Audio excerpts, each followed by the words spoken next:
안녕하세요. 저는 공기업에 다니며 두 딸을 키우고 있는 30대의 돌싱녀입니다. 저는 이혼을 통해서 결혼이라는 게 가족 간의 결합이라는 것을 뼈저리게 알게 된 사람이에요. 저와 남편의 사이가 좋거나 나쁘거나를 떠나서 시댁이나 친정의 일이 벌어지면 상대편에도 영향을 끼칠 수 있다는 걸 결혼하고 나서야 알게 된 거죠. 남편과 저는 평범한 직장인으로 두 딸을 키우면서 잘 지내고 있어요. 저는 아이 양육을 위해 육아휴직을 하기로 했었지만 시댁의 요구로 일을 그만두고 경단녀, 경력단절 여성이 되었어요. 아이가 어느 정도 크고 나면 다시 일을 하리라 생각했기 때문에 중간에도 틈틈이 공부도 하고 교육도 받았어요. 그게 아니었으면 이혼하고 저도 어떻게 되었을지. 남편은 둘째 아들로 시댁에서는 남편을 그리 귀하게 여기는 눈치는 아니었어요. 왜냐면 시댁 자체가 장남, 장손에 대한 기대가 큰 집안이었거든요. 뭐든 첫째한테만 몰아주는 집, 그런 집이었거든요. 솔직히 그런 집안의 둘째, 그것도 아이들이 모두 딸인 집은 그리 중요한 역할은 아니잖아요. 저는 그게 오히려 더 좋았어요. 시댁에 관여할 일 없이 저희끼리만 집을 잘 꾸려가면 될 일이니까요. 시댁의 장남과 결혼했더라면 옷 입는 것부터 먹는 것까지 하나하나 간섭이 들어왔을 테니까요. 그런 면에서 치면 아예 둘째나 막내가 속 편한 건 사실이라고 생각해요. 그런데 그런 시댁에서 장남은 아주 골칫덩어리였어요. 오냐오냐 자라서 문제 일으키는 일만 할 줄 알지 문제를 수습할 줄 모르는 게 이 집 장남이었어요. 게다가 제가 결혼했을 때는 남편 결혼식 부조까지 갖고 날라버렸으니 말 다한 셈이죠. 결국 그때 결혼식 비용도 모두 시부모가 대신 내줬어요. 결혼식 당일에는 몰랐지만 결국에는 다 알게 되더라고요. 남편이 슬쩍 그렇게 이야기하며 집에 돈 드는 일은 당분간 자제하자고 했을 정도니까요. 사람하고 시비 붙어서 깽값 물어주고 돈 빌렸다는 사람 오면 돈 갚아주고 그 엄청난 사건 사고들은 시부모와 남편이 모조리 뒤처리하곤 했어요. 당시 저는 20대 후반으로 결혼이라는 게 둘이서만 하는 거라고 착각하던 꿈 많은 여자였죠. 앞으로의 일을 전혀 예상치 못한 저는 그때까지만 해도 정말 행복한 여자였어요. 보이지 않는 곳에서 남편과 시모가 아주버님 뒤처리를 하는 것을 알았을 때는 정말 돌아버리겠더라고요. 남편 시댁이 다 하는데 왜 네가 돌아버리냐고요? 말도 마세요. 결혼 후에는 저한테도 그 뒤치다꺼리를 맡기더라고요. 세상에 날벼락도 이런 날벼락이 없었어요. 그럼 제가 결혼 후 처음으로 아주버님의 싸지른 똥을 치우다 완전 화나서 머리에 뚜껑이 열린 날이 있었어요. 결혼하고 얼마 안 됐을 때였어요. 그때는 저와 남편이 둘 다 돈을 벌고 있을 때였는데 남편이 어느 날부터인가 굉장히 초조한 기색으로 핸드폰만 계속 뚫어져라 쳐다보더라고요. 벨소리가 나면 황급히 화면을 봤다가 원하던 사람이 아니면 곧 시무룩해지고 이상하잖아요. 누가 봐도 이상한 상황에 저는 남편이 바람을 피우나 했어요. 그런데 이렇게 대놓고 의식하는 게 이상했죠. 그래서 남편에게 슬그머니 물어봤어요. 당신 요새 이상해. 무슨 일 있어? 전화기만 내내 쳐다보고 꼭 기다리고 있는 사람처럼 굴어? 어? 아니야, 그런 거 아니고 형님 전화 좀 기다리고 있었어. 아주버님? 왜? 무슨 일 있어? 그러면 기다리지 말고 당신이 전화 먼저 해보면 되지. 왜 전화를 기다려? 바쁜지 전화를 안 받네. 분명 금방 연락 준댔거든. 근데 연락이 없으니까 계속 신경 쓰이게 돼. 저는 순간 흠칫했어요. 금방 연락을 준다고 해놓고 사라진 아주버님. 남편에게 듣던 아주버님의 사고 후 행동과 동일했거든요. 혹시 당신 아주버님한테 돈 같은 거 빌려주고 그런 건 아니지? 아니야, 돈을 왜 빌려줘. 그런 거 아니니까 걱정하지 마. 그런데 어떻게 걱정을 안 해요. 이렇게 대놓고 안절부절 못하는 남편을 보고서 결국 제가 집요하게 추궁하자 남편이 충격적인 사실을 털어놓더군요. 형님이 저번에 빌려준 돈 2배로 갚아준다면서 돈을 좀 빌려갔어. 원금의 2배 정도는 거뜬히 만들어줄 수 있다고 해서. 저는 이를 악물었어요. 소리라도 지르고 싶었는데 참았어요. 남편에게 물었죠. 그래? 얼마를 빌려줬어? 화나지 않는 제 말에 남편은 용기를 얻은 듯 조심스레 말하더군요. 5천만 원 정도? 미쳤어? 5천만 원이 어디 있어서 돈을 빌려줘? 당신 결혼식 때에도 결혼식장에서 돈 다 뺏긴 거 기억 안 나? 그래서 어머님이 돈 대주셨잖아. 그리고 우리 이제 곧 첫째 아이 태어나. 빚까지 지면 우리 어떡해? 육아휴직해도 돈 얼마 안 나올 텐데 거기에 대출까지 있으면 우리 파산이야. 돈 없다고 했더니 빌려서 갖다 주면 첫 번째 이자 내는 날 되기 전에 돈 불려서 돌려준다고 해서. 근데 내일이 이자 내는 날인데 아직 연락이 없어. 그렇게나 당하고도 또 속아버린 남편을 보며 저는 아픈 머리를 꾹꾹 눌러댔어요. 호구도 이런 상호구가 없었어요. 게다가 가족들 등쳐먹는 아주버님이라는 작자에 대한 신용도는 밑바닥을 쳤고 남편에 대한 신뢰도 조금씩 깎이는 기분이었죠. 아주버님이 그 돈 돌려줄 거라는 환상 좀 버려. 그렇게 당하고도 여태 그걸 몰라? 이제 막 이 집 식구 된 나도 아는걸. 우리 선에서는 그거 어떻게 못해. 완전 폭탄이잖아. 나 지금 만삭이고 애 낳으면 일 그만두기로 이미 이야기 다 됐어. 내 후임까지 구한 상태에서 번복은 못한다고. 오늘까지만 기다려보자. 형님이 전화할 수도 있고. 벌써 오후 6시가 넘었어. 연락하면 애초에 했어야지. 당신은 그렇게 당하고도 아직 믿어? 우리 선에서 해결 안 하면 부모님한테라도 말해야지. 제발 정신 좀 차려. 당신 가족이 형님뿐이야? 나랑 내 뱃속에 있는 당신 아이는 안 보여? 당신이 진짜 생각이 있으면 이러면 안 되지. 나한테 상의도 없이 대출까지 받아서 돈 빌려주고 도대체 어떻게 살자고. 제 말에 남편도 별말 안 터군요. 본인이 잘못한 걸 아니까 할 말이 없는 거죠. 입국 다물고 있는 모양새를 보니 속이 터질 것만 같아서 저는 시모에게 전화를 걸었어요. 어머님, 드리기 어려운 말씀이긴 한데 아주버님이 남편 이름으로 대출받아서 가지고 가서는 약속한 날짜가 됐는데도 안 돌려줘요. 그걸 왜 나한테 전화하니? 네 남편이 빌려준 걸 왜 나한테 이야기하냐고. 그게 저희 이제 막 결혼해서 돈도 없고 남편은 결혼식 때도 아주버님한테 돈 뺏겨서. 그래서 우리가 해줬잖니? 그리고 우리 집 장남이 사업한다고 그러는데 그게 그렇게 아까운 일이니? 네가 우리 집에 시집 왔으면 이것부터 기억해라. 우리 집은 무조건 장남이 우선이야. 어쨌든 돈 빌린 건 나한테 이야기하지 말고 네 아주버님한테 해. 아주 지랄을 떠는 시모를 보며 저는 눈앞이 캄캄해지는 기분이었어요. 시모가 지랄 떠는 것도 이해는 갔어요. 시댁도 아주버님에게 돈 뜯긴 게 1억 넘는다는 이야기를 들었거든요.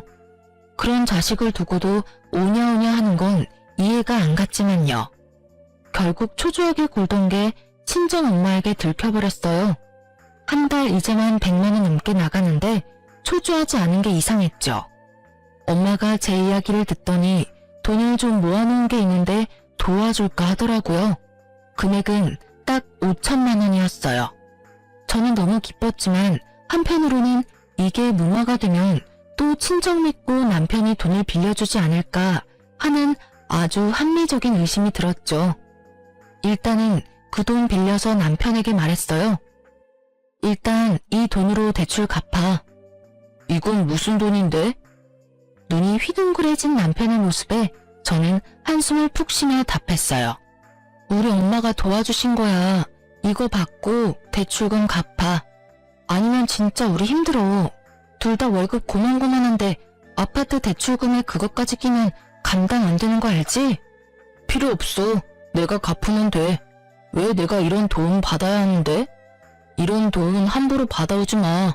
처가에서 나를 어떤 사람으로 보겠어? 완전 불쌍한 사람 취급 장난 아니네. 그래서 자선 사업하듯 돈 던져주면 막 대단한 사람 된 것 같고 그래? 야, 말 똑바로 해. 네가 그딴 미친 짓 안 저질렀으면 이런 일도 없었을 거 아니야. 다 네가 만든 건데 도와준 사람한테 뭐? 아직도 너 혼자 사는 기분인 것 같은데 말해줄게. 너 결혼했고 나랑 같이 사는 거야. 당신이 버는 돈, 내가 버는 돈 모두 같이 생각해야 한다고. 근데 네가 먼저 5천만 원이나 빌려서 아주버님 줘버렸잖아, 상의도 없이. 네가 잘못했다는 생각 자체가 없나 본데 지금 여기서는 네가 100번 잘못한 거거든? 제 말에 남편은 답을 안 하더라고요. 꼴에 자존심은 있어서. 그 꼴을 만든 게 누군데 지금 어디서 화풀이냐고요. 그런데 그때 딱 좋은 생각이 났어요. 엄마는 제게 저 알아서 쓰라고 그 돈을 주셨지만 그거 다 갚고 나서도 아주버님이 돈을 안 줄 가능성이 높잖아요. 그래서 남편에게 말했어요. 돈 좀 받는 거 싫으면 무이자로 빌려주는 방법도 있어. 엄마한테 이야기해서 차용증 써. 그런 거면 빌린 돈 갚는 거니까 자존심이고 뭐고 필요 없겠지. 그냥 받아 쓰는 게 자존심 상한다는 거잖아. 그러니까 빌려. 높은 이자 내지 말고 상환 기간도 길게 하고. 그럼 됐지? 제 말에 남편은 잠시 생각하는 것 같더라고요. 자기 딴에는 그게 좋은 방법이라고 생각했는지 차용증을 써서 도장까지 쾅 찍었어요. 친정엄마 이름으로 빌려준 것이고 갚아야 하는 건 남편으로 말이죠. 그렇게 상황이 일단락되고 나서 며칠 지나 시모가 연락이 왔더라고요. 예, 빌려간 돈은 이미 없는 돈이라 생각해. 혹시 또 모르잖아. 사업이 잘 돼서 몇 배로 돌려줄지. 우리 장남이 얼마나 머리가 똑똑한데. 똑똑하긴 하죠. 가족들 돈 빼가는 수법이 아주 탁월하니까요. 저는 시모에게 그리 말할 수는 없어 웃으며 대답했어요. 걱정하지 마세요, 어머님. 그 돈 저희 친정어머니가 빌려주셨거든요. 요즘 세상에 그 이자로 돈을 어떻게 갚아요? 친정어머니가 빌려주신 건 원금만 갚으면 되거든요. 뭐, 설마 우리 아들한테 처갓돈 빌리도록 만들었니? 네, 저희 이자가 감당하기 힘들 정도라서 어쩔 수 없었어요. 남편이 대출받을 때 형님이 금방 돌려주실 거라고 상환 기간을 짧게 하기도 했었고. 진짜? 왜 그런 쓸데없는 짓을 해? 왜 우리가 사돈에게 그런 빚을 져야 하느냐고. 이게 다 네가 계획한 거 아니니? 어머님, 계획이고 뭐고 우리는 지금 하루하루가 힘들어요. 빨리 대출금 못 갚으면 애도 못 가질 형편이에요. 아무리 이성적으로 말해도 시모 귀에는 들리지 않는 듯 했어요. 그냥 자기들이 우리 부모님에게 빚을 졌다는 그 사실이 너무 분하고 짜증이 났나 봐요. 아니 그럴 거면 본인들이 알아서 해결을 해주던가요. 전화했을 때는 그렇게 매몰차게 굴며 전화를 끊더니 그 돈 우리가 갚을 거야. 네가 그런 짓 하면 사돈이 우리를 어떻게 보겠어? 남이 이상하게 볼 건 알면서도 아주버님이 사고치는 게 고쳐지지 않을 일이라는 건 왜 모를까요? 그 말하고 시모는 있는 돈 없는 돈 다 끌어모아 결국은 2천만 원을 모아서 주더군요. 그 돈은 남편이 받아서 저희 친정어머니에게 돌려줬고요. 어머니는 그 돈 받고 엄청 떨떠름한 표정이었어요. 예, 너희 금방 이렇게 갚을 거면 내가 괜한 참견한 거 아니니? 아니야, 우리가 급한 불 꺼줬다고 시어머니가 돈 마련해서 조금이라도 갚으려고 하는 거야. 받아서 다시 모아도 언젠가 쓸 일 있겠지. 그 일이 있고 나서부터는 남편도 시모도 저에게는 돈 이야기는 일절하지 않더라고요. 아주버님이 도망가서 집안에 문제 생길 일도 없었지만 간혹 아주버님과 돈 문제로 얽힌 사람들이 집에 찾아오면 저한테 뒤치다거리를 맡기지는 않았어요. 또 그런 일 당하기는 싫었을 테니까요. 어쨌든 그 뒤로 저는 좀 편안해졌죠. 그리고 그날 이후로 저희는 경제권을 나눴어요. 합치는 건 무리라고 생각했거든요. 나중에 덤탱이 쓰는 건 질색이니까요.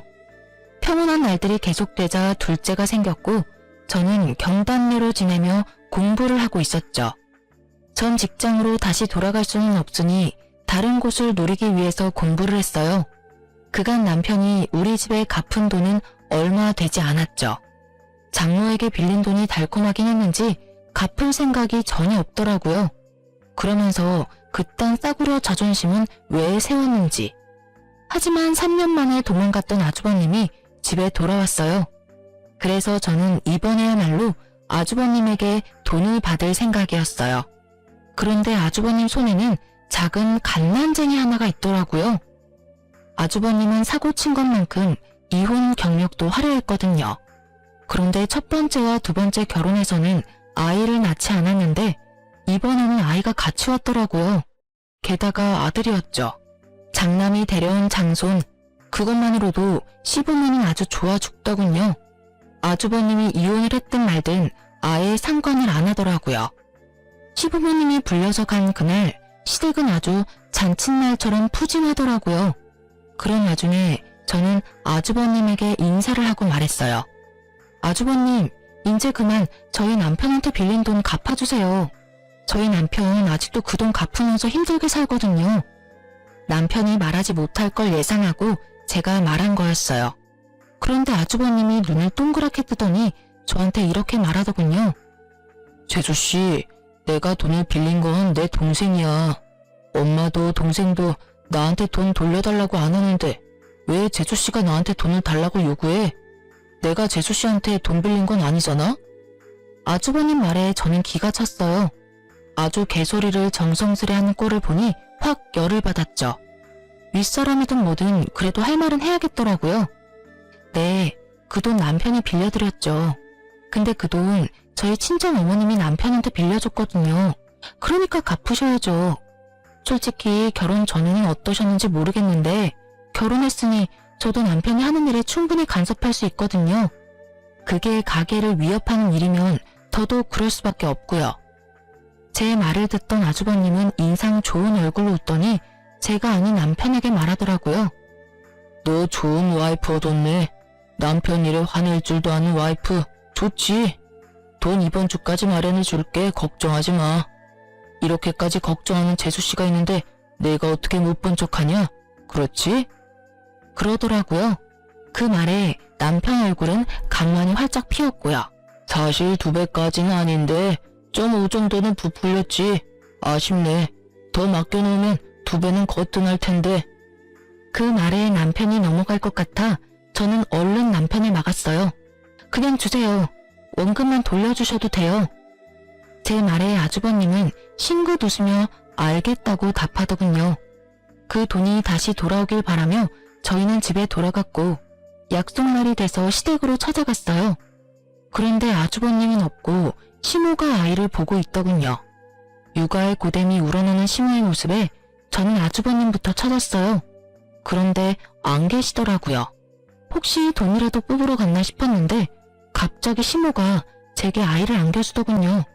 잠깐 맡기려는 건 줄 알았는데 시모가 경악스러운 말을 꺼내더군요. 우리 손자, 네가 좀 맡아보거라. 저는 너무 놀라서 말이 안 나오더라고요. 지금 딸을 둘이나 키우는 저한테 애를 맡길 줄은 상상도 못했으니까요. 뭘 그렇게 놀라? 네가 이 집 며느리로 들어왔으면 할 일은 해야지. 맏며느리가 없어 어쩔 수 없이 네가 맡게 됐으니 영광으로 알고 잘 키워. 우리 집 대를 이을 아이다. 뭐라고 말해야 하는데 입이 바짝바짝 마르더라고요. 그래서 어쩔 수 없이 급한 대로 남편을 쳐다보며 도움을 구하려 했어요. 그런데 남편은 시모 말에도 별 반응이 없었어요. 결국 저는 갈라지는 목소리로 시모에게 물었어요. 애기가 아주버님 아이인데 제가 왜 키워야 해요? 아들은 어제 나갔어. 애 엄마가 애 주는 조건으로 돈 달라고 했단다. 그래서 1,000만 원 들려서 보냈어. 이혼했으니 그냥 애를 가져올 수도 없는 노릇 아니냐? 아주버님은 또 돈을 두고 날라버린 거였어요. 저는 눈을 질끈 감았어요. 이 사람들은 어쩌자고 매번 당하는 건지. 이 정도쯤 되니 그냥 당하는 걸 즐기는 거 아닌가 싶은 정도였죠. 그럼에도 덤덤한 저 표정, 이 집구석에서 답답한 건 저뿐이더라고요. 그리고 아이에게 죄가 없다는 건 제가 잘 알아요. 2딸을 키우고 있는 저니까요. 그런데 그렇다고 제가 그 아이를 맡아 키워야 할 이유가 대체 어딨냐고요. 어머님, 저는 그 애 못 키워요. 아주버님이 키우면서 잠깐씩 봐주는 거면 또 몰라도 이렇게 제 애처럼 키우면 우리 애들은요? 딸 애들은 쓸모없지 않니? 결혼하면 출가 외인에 어차피 남의 집 호적에 들어갈 텐데 뭐하러 정성 들여 키워? 그런 애들보다는 장손이 더 중요하지. 대를 이을 아이야. 너처럼 안일하게 생각하며 키우는 건 말도 안 돼. 뭐든 좋은 걸로 해먹이고 해입히고 그래야 하는 법이야. 어머님, 저도 제 자식들 키우느라 힘들어요. 어떻게 남의 자식을 저한테 그렇게 당연하듯 떠넘기세요? 제가 10살이면 버티려면 버티겠는데 애를 하나 더 키우라는 건 못하겠어요. 지금 이게 말이 되는 일이에요? 저더러 아주버님의 아이를 키우라니. 어찌 되든 아주버님이 데려왔으면 아주버님이 책임을 지셔야죠. 또 무슨 말을 그렇게 못듣게 해? 싫으면 우리 집 며느리 안 하면 그만이야. 내가 떠넘기는 걸로 보여? 장손을 키우는 게 떠넘겨서 될 일로 보이니? 그리고 우리 장남이 뭐가 어때서? 그깟 돈 몇 푼 때문에 우리 아들을 그렇게 못살게 굴고 사업 자금이라잖니? 그냥 두면 될 걸 왜 들쑤시고 난리야? 아이고, 돈 빌려줬다고 유세하는 거냐? 응? 그래서 우리 아들한테 빚쟁이처럼 돈 내놓으라고 난리를 쳤어? 집에 오랜만에 온 애 여독을 못 풀게 하고 쫓아보내듯이 한 게 누군데? 그러면 아주버님이 잘했다는 말이에요? 아니, 어느 집구석이 매번 돈만 가져가서 도망치는 자식을 가만히 내버려둬요. 우리 집 같으면 두드려 패서라도 인간 만들 거예요. 적어도 다른 사람한테 피해는 주면 안 되죠. 그건 어머님도 마찬가지고요. 매번 장남. 어머니한테 장남이 중요하듯이 저한테는 제 아이들이 더 중요해요. 그러니까 저한테 그 아이 맡길 생각 조금도 하지 마세요. 저는 맡을 생각도 없고 맡을 이유도 없어요. 여보, 그만 좀 해. 애 하나 봐주는 거 가지고 왜 이 난리야? 형님이건 누구이건 일단 우리 집안 아이야. 당신이 봐줄 이유는 충분하고도 넘쳐. 솔직히 애들 키우는 김에 하나 더 키운다고 생각하면 그렇게 어려운 일도 없잖아. 네 눈에는 육아가 그렇게 쉬워 보였어? 하긴 밤낮 안 가리고 애 울 때도 손가락 까딱 안턴 당신이 뭘 알겠어? 난 돌아서면 밥 줄 생각에 놀아줄 생각에 넘치는 빨래 걱정, 집안일 걱정이 태산이야. 당신이 이 중에 하나라도 관심 있어 본 게 있어? 매번 쥐꼬리만한 월급 가져오면서 돈 번다는 이유로 나한테 애 다 맡겨놨으니 저 갓난쟁이는 밤낮 없이 돌봐야 해. 그러면 네가 볼래? 네가 애 분유 먹이고 기저귀 갈고 다 할래? 당신이 할 것 같으면 나도 거절 안 할게. 근데 당신 안 할 거잖아. 아니, 못 할 거잖아.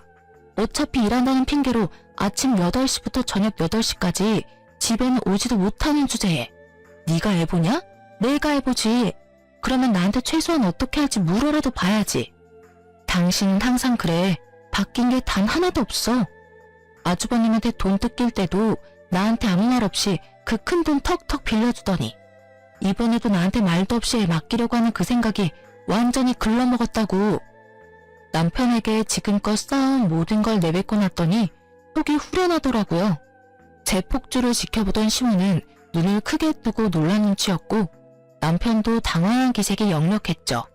저는 내친김에 질러버렸어요. 나 이런 식으로는 절대 같이 못 살아. 당신은 나한테 실망만을 안겨줬고 나는 이제 더 이상 당신이 친 사고 아주버님이 친 사고 감당하지 못해. 가족이라서 당연히 감당해야 할 일들이라면 차라리 가족 안 하는 게 낫겠어. 그냥 우리 헤어지자. 야, 너 생각나는 대로 말하지 마. 생각을 하라고. 헤어진다고 해서 네가 잘 살 것 같아? 너 지금 아무것도 없는 여자야. 직장도 없고 돈도 없고 아무것도 없어. 그리고 위자료도 못 가져가겠지. 나는 그렇게 잘못한 일이 없으니까. 잘못한 게 왜 없어? 당신이 나 몰래 그 큰 돈 빌려준 게 이미 잘못한 거야. 그리고 어머님이 나한테 그 아이 맡으라고 한 것도 잘못한 거고. 내 걱정하지 말고 당신 걱정이나 해. 나는 이혼하면 당장 차용증으로 당신이 우리 엄마한테 빌린 돈부터 받아낼 거니까. 확 소리치고 밖으로 나왔는데 바람이 너무 시원하더라고요. 그 한겨울에 고래고래 고함 지르느라 온몸이 땀으로 흠뻑 젖었더라고요. 저는 집으로 돌아와 짐을 쌌어요. 그리고 애 둘을 데리고 그 집에서 나왔어요. 저녁에 애를 데리고 올까봐 겁났거든요. 그러면 또 얼떨결에 애를 맡게 될지도 모르니까요. 그렇게 집에서 나오고 저는 남편에게 우편으로 이혼 서류를 보냈어요. 그날 저녁에 남편에게서 연락이 왔어요. 나는 절대 이혼 안 해줄 거야. 당신이 뭔데 나한테 이혼하지 말자 하는 건데? 이혼하더라도 내가 원해서 해야지. 이런 거 나는 허락 못해. 그러니까 당장 집으로 돌아와. 지금 오면 당신이 어머니하고 나한테 한 그 일들 눈 감고 넘어가 줄 수 있어. 지금 안 오면 안 봐줄 거야? 당신이 뭘 봐줘? 나는 돌아갈 생각 전혀 없어. 이혼 안 하고 싶다고 안 할 수 있다고 생각하나 본데 그러면 난 이혼 소송할 거니까 그렇게 알아. 이혼한다고 당신이 뭘 어떻게 할 건데?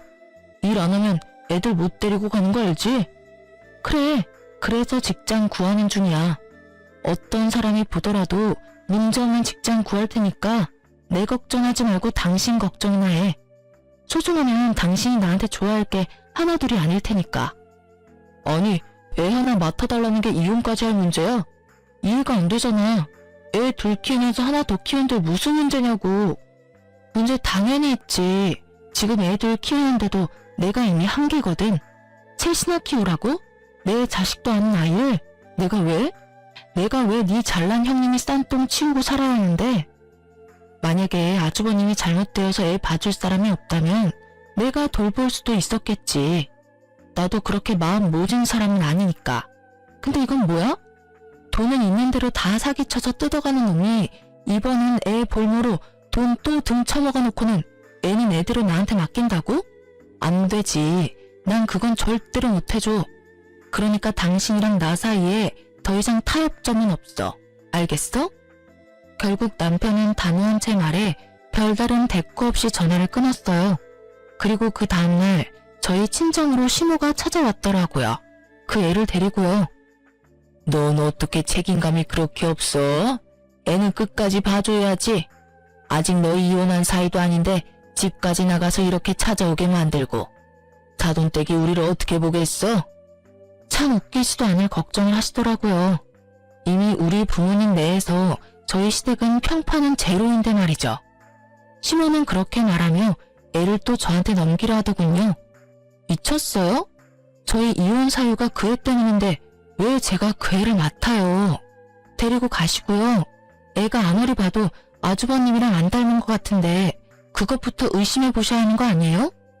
이혼하고 얼마 안 돼서 애 낳았다면 몰라도 이미 이혼하고 한참 지났는데 아주버님 애가 아닐 수도 있는 거죠. 제 말에 시모가 흠칫 놀란 얼굴을 하더라고요.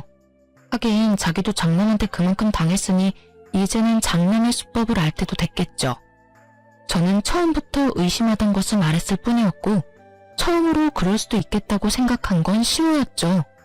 시모는 제 말에 다른 반박도 없이 황급히 애를 데리고 나가더군요. 저는 이제 더 이상 아무 상관도 하고 싶지 않았어요. 그냥 이대로 저한테서 꺼져줬으면 하는 바람뿐이었죠. 그 모양을 보던 저희 친정어머니는 시모가 나가고 나서는 소금까지 뿌릴 정도였으니까요. 물론 나중에 다 치우긴 했지만요. 친정 부모님은 시모의 그 모습을 보고는 이혼 잘 생각했다고 아예 격려를 해주었죠.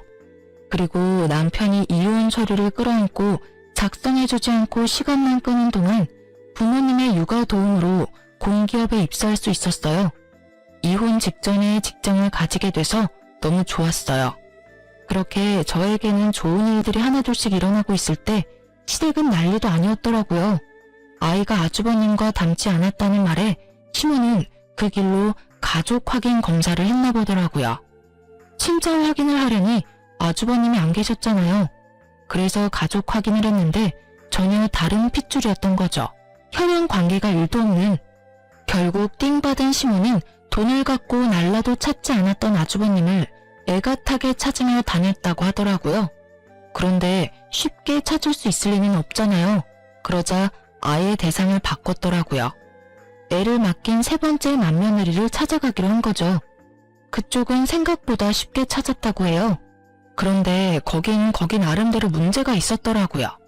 시부모가 겨우 맏며느리 찾아서 애 돌려주면서 아들한테서 받아간 1,000만 원을 달라고 했나 보더라고요. 그런데 그 맏며느리가 도리어 열받아서 소리치며 무슨 돈이냐며 이혼 위자료나 내놓으라며 난리를 쳤다더군요. 알고 보니 그 아이는 맏며느리가 지금 만나고 있는 남자와의 사이에서 낳은 아이였는데 아주버님이 그 애 데리고 우리 집 가면 돈을 받을 수 있을 거라며 그 돈 받아서 위자료로 주겠다고 했나 봐요. 그렇게 애를 맡겼는데 애도 남자도 돌아오지 않아 애가 탔나 보더라고요. 그렇다고 시댁 가서 애를 데려올 수도 없는 노릇이잖아요. 어차피 돈을 받아갔으니 자기도 한통 속으로 몰릴 것 같고. 그렇게 고민하던 차에 시부모가 직접 왔으니 차라리 잘 됐다 싶은 거죠. 애도 돌려받고 도망간 아주버님 대신에 시부모에게 위자료를 대신 받을 수 있다고 생각했던 것 같아요.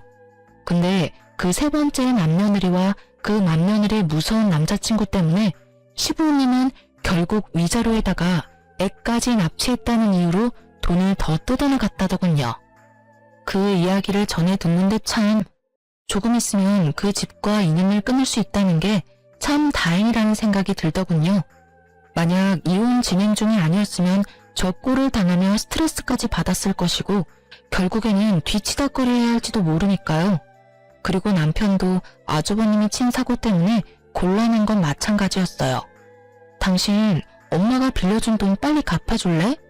5천만 원 빌려가서 2천만 원 갚았으니까 3천만 원은 돌려줘야지. 갑자기 진짜 빚쟁이처럼 굴 거야? 당신도 알잖아. 나 돈 없어. 어차피 버는 것도 얼마 안 되는데 그냥 날 팔아서 가지고 가, 응? 그게 더 빠르겠다. 그럴 필요 뭐 있어? 그냥 대출해. 아주버님한테는 대출도 잘해주더니. 왜? 장모한테 빌린 건 대출하기가 싫어? 그런 거 아니야. 대출은 웬만하면 안 하려고 그러는 거지. 그래? 그러면 이거 없던 걸로 하고 당신 살고 있는 우리 신혼집 나한테 줄래? 어차피 그 집 비싸지도 않잖아. 당신이 엄마한테 빌린 돈, 우리 재산 분할금, 위자료 다 합치면 집 금액 정도는 나올 것 같은데 어때? 그럼 난 어디서 살라고? 시댁에 가서 살든 방을 빌려서 살든 나야 상관없는 일이잖아. 당신이 알아서 해야지. 그래서 어떡할래? 그 돈 빨리 갚을래? 아니면 이혼 소송 때 집 가져올까?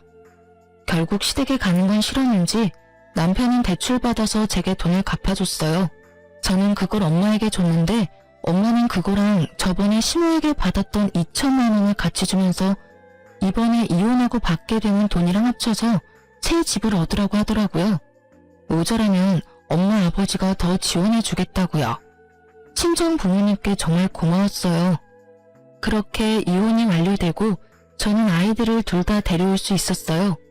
직장 다니면서 아이는 친정 부모님이 봐주는 생활을 하다 보니 매번 도움을 주는 부모님께 뭐라도 해드리고 싶은 마음이 들었어요.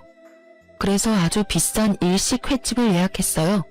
두 분께 드릴 선물까지 모두 산 상태였죠. 그날은 약속 시간 전 제가 너무 일찍 도착했어요. 부모님은 아이들을 픽업해서 같이 오기로 해서 저부터 들어가서 앉아 있기로 했거든요.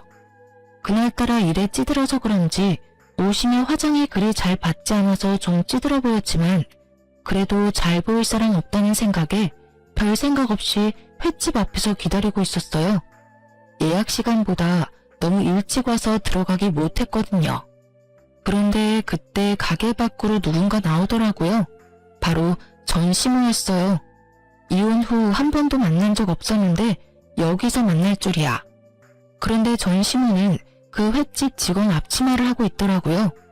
여기서 일을 하고 있나 싶었는데 전시모가 저를 발견하고는 한껏 비웃음을 띠면서 저한테 다가오더니 그러더군요. 너 여기 구인 광고 보고 왔니? 그래, 이혼하고 나가보니 살기 어렵지? 할 줄 아는 거 없는 네가 뭘 하겠어? 이런 데서 설거지라도 해야지. 안 그래? 근데 너 여기서 일 못할 거야. 내가 너 일 못하게 막을 거거든. 너 때문에 우리 집 풍비박산 난 거 생각하면 지금도 치가 떨려서 잠이 안 와. 제대로 착각하고 있더라고요. 제 몰골이 그러한 탓에 어쩔 수 없는 일이긴 했지만 그래도 이렇게 사람을 노상에서 매도하는 건 예의가 아니죠. 저도 그런 소리 듣고 참을 사람도 아니었고요. 죄송한데 제가 왜 그 집을 난장판 만들었다고 생각하세요? 원래부터 그 집안이 난장판이었는데 저한테 책임 전가하는 거 이제 그만두세요. 이제 저희 남남이에요. 무슨 일이 있든 간에 그쪽 일은 그쪽 일이라고요. 책임 전가가 아니라 실제로 너한테 책임이 있지. 네가 우리 장남을 그렇게 몰아가지만 않았어도 걔가 그런 일을 했을 리가 없다고. 너 때문에 우리 아들이 지금 무슨 꼴을 당하고 있는 줄 아니? 둘째는 위자료에 대출금 갚느라고 빚에 허덕이면서 투잡까지 뛰느라 몸이 완전히 다 상했어. 그 집 하나 살려보려고 그러는데 집에 들어오라고 해도 안 들어온다지. 이게 네 탓이 아니면 누구 탓이야? 이혼하려면 조용히 할 것이지 아주 사람을 골수까지 빼먹어? 아주 덮어놓고 제 탓을 하는데 웃기지도 않더군요. 제 자식 잘못은 싹 덮어놓고 무고한 사람을 몰고 가다니. 참 여전히 기분 나쁜 사람이었어요. 입은 비뚤어졌어도 말은 바로 하라고. 골수까지 빼먹은 사람 저 말하는 거 맞아요? 그 집 장남 말하는 거 아니고요. 참 이 상황까지 돼서도 그 장남 사랑은 여전하시네요. 저한테 뭐라 하지 마세요. 그 집에서 지금 벌어진 일들은 모두 당신들이 다 자초한 일이에요. 솔직히 저는 가족이라는 이유로 매번 당해야 했던 입장이고요. 그런데 제가 왜 이혼까지 다음 마당에 그런 이야기를 여기서 들어야 하죠? 너 여기 온 김에 내가 다 까발리고 너 여기서 일 못하게 하려고 그런다. 왜? 너처럼 배은망덕하고 싹수 없는 년은 어딜 가서도 일 못해. 알아들어? 우리 장남은 지금 감옥에서 마음고생하며 힘들게 살고 있는데 네가 마음 편하게 살 수 있을 줄 알아? 난 절대 그렇게 못해줘. 네 인생도 우리 장남처럼 힘들게 만들어줄 거다. 이야기는 들었었어요. 아주버님이 사기죄로 감옥에 들어갔다는 이야기요. 있지도 않은 사업하겠답시고 여기저기 투자금 받아서 나르고 뭐 그런 식으로 사기쳐서 들어간 거더라고요. 딱 자기 인생 그대로 살다가 결국에는 진짜 감옥에 간 거죠. 그러게 처음부터 그런 버릇 성격을 고쳐줬어야 이런 꼴을 보지 않았을 텐데 장남을 그렇게 키운 건 다른 누구도 아닌 시부모였잖아요. 그런데 그 사람들이 남 탓하면서 그걸 하소연할 필요가 있어요? 고칠 기회가 그렇게 많았는데도 그렇게 하지 않은 사람들이 그 말이 끝나기가 무섭게 저희 부모님과 아이들이 제게 다가오더라고요. 멀리서 제가 누군가와 싸우고 있어서 놀라서 불이 나게 뛰어왔나 보더라고요. 애들이 놀랄까봐 아버지와 딸들은 먼저 가게 안으로 들여보내기로 했어요. 아버지, 애들 데리고 들어가요. 내 이름 대고 예약했다고 하면 알아서 안내해 줄 거예요. 저의 그 말에 시모 눈이 땡그랗게 커지더라고요. 그렇겠죠. 구인 광고 보고 왔다고 생각했을 테니까요. 제가 예약을 했다니 놀란 모양이었어요. 억울하고 열받는 거 알겠는데요. 그거 전부 다 가족들이 그렇게 만든 거 알고 계시죠? 부모가 돼서 엇나가는 아들 바르게 잡아주지 못하는 거, 그것도 문제 있는 거라고 생각해요. 그리고 그 엇나가는 아들 때문에 다른 아들과 가족들이 불행해지는 걸 보고만 있는 것도 문제고요. 가족이 됐다는 이유만으로 그 사람이 일으킨 사건 사고를 처리하러 다녀야 하는 사람의 기분도 모르면서 어떻게든 장난만 생각하는 그 모습에 질려서 이혼한 거예요. 제가 왜 이혼했겠어요? 아직도 제가 애 보기 싫어서 이혼했다고 생각하세요? 당신들 그런 모습에 답이 안 나와서 이혼한 거예요. 저도 남이 싼 똥이나 평생 치우면서 살까봐 그랬어요. 보세요. 열심히 치우고 계시잖아요. 안 그래요? 제 말에 전 시모 얼굴이 벌겋게 달아오르더니 뭐라고 내뱉고 싶어하는 것 같았어요. 그런데 그 전만큼 당당하게 나오지 못하는 건 제가 여기 예약 손님이라 그런 것처럼 보였어요. 그리고 저는 이혼하기 전에 이미 공기업 취직이 된 상태였어요. 그러니까 이런 데 일하러 올 필요도 없고요. 오늘은 고생하신 저희 친정 부모님 모시고 맛있는 식사에 선물 드리려고 했던 거예요. 밥맛이 있을지는 모르겠지만요. 결국 아무 말 못하고 부들부들 떠는 아줌마를 내버려두고 저는 가게 안으로 돌아왔어요. 미리 시켜놓은 대로 제일 비싼 코스 요리를 먹고 있으니 전 시모 눈에서는 불이 활활 타오르더라고요. 게다가 음식을 서빙하는 것도 아주 불성실하고 불친절하게 하고요. 결국 저는 중간에 사장님을 불러서 저희 테이블은 서빙하는 사람을 다른 분으로 바꿔달라고 요청했어요. 사장님이 연신 허리를 굽히며 사과하더니 결국 밖에서 신우가 혼나고 있더군요. 왜 손님한테 그렇게 잡아 죽일 것 같은 얼굴을 하느냐고요. 혼나면서도 저를 흘기 쳐다보는 신우를 보니 여전히 바뀌지 않겠다는 생각이 들더군요. 그 뒤로는 그 횟집에서 더 이상 신우를 볼 수 없었어요. 아마 그 뒤로 잘렸거나 본인이 그만뒀겠죠. 결국 마지막까지 제 탓만 하던 아줌마라서 앞으로도 쭉 그렇게 살 것 같아요. 지금 생각해보면 그때 빠져나온 게 참 다행이라는 생각이 들어요. 그 꼴 보면 오래 살았을 리 없다고 생각하거든요. 제가 이혼을 겪으면서 생각한 건 생각보다 결혼이란 건 각자의 가족에 미치는 영향이 크다는 점이었어요. 그래서 지금 결혼을 생각하는 젊은 분들에게는 꼭 알려드리고 싶었어요. 왜 부모님들이 상대방 부모님과 집안 분위기를 신경 쓰는지 당연할 수밖에 없더라고요. 저처럼 이렇게 잘 알아보지 못하고 또는 별거 아니라는 생각으로 가볍게 결혼을 생각했다가는 이렇게 피보는 일이 생길 수가 있거든요. 저희 부모님도 제 결혼 때 신경을 쓰긴 했지만 그때는 아주버님의 그런 생각들을 모두 제대로 알고 있었던 게 아니었으니까요. 만약 알아볼 수 있다면 최대한 상세히 알아보고 결혼하는 것이 좋아요. 그리고 결혼을 하신 분들이라면 최대한 거리를 두시는 게 좋을 거라고 말씀드리고 싶네요.